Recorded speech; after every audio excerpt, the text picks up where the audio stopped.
Hello મિત્ર, મારું નામ છે દિવ્યા અને આજે હું તમને મસ્ત મજાની આ કેરીની ચટણી બનાવીને દેખાડીશ.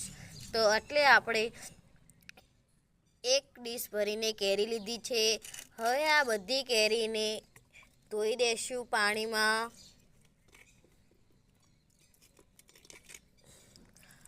2-3 પાણી આ બધી કેરીને ધોઈ દેવાની.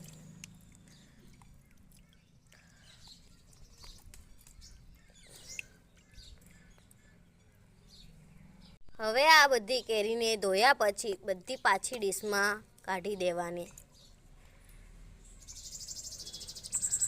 પછી આ કેરીના છાલ નીકાળી દેવાના.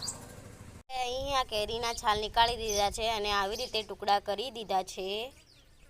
ટુકડા કર્યા બાદ પછી આ બધી કેરીને આમાં નાખીને આપણે ક્રશ કરી લેશું. અહીં કેરીને આપણે બરાબર ક્રશ કરી દીધું છે અને પછી આપણે આ લસણને આવી રીતે ટુકડા કરી દેવાના. લસણના ટુકડા કર્યા બાદ આપણે એને થોડી ઘડી રાખીશું. ચટણી બનાવવા માટે અંદર મીઠું, મરચું, હળદર અને જીરું પણ આપણે નાખી દીધું છે. તો હવે આપણે અહીં એક કઢાઈ લેશું.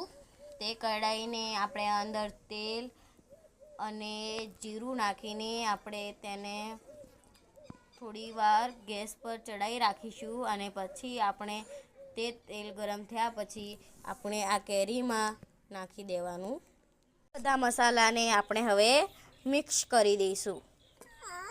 સ્વાદ પ્રમાણે આપણે ખાંડ નાખી દઈશું અને તેને બરાબર આપણે હલાવી દઈશું.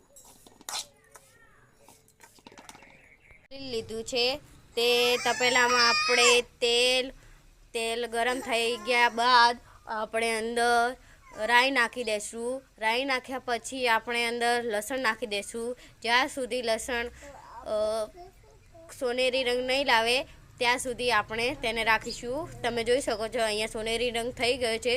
તો આ બધું આપણે જે બનાવ્યું હતું કેરીની ચટણી એમાં બધું રેડી દઈશું. આપણે જોઈ શકો છો અહીં મેં તે વઘાર રેડી દીધો છે. જોઈ શકો છો આપણી તે ચટણી મસ્ત મજાની બની ગઈ છે. આ તમે કાચની બરણીમાં લઈને થોડા દિવસ રાખી પણ શકો છો. આ ચટણીને તમે ભાખરી અથવા રોટલામાં પણ ખાઈ શકો છો. આભાર.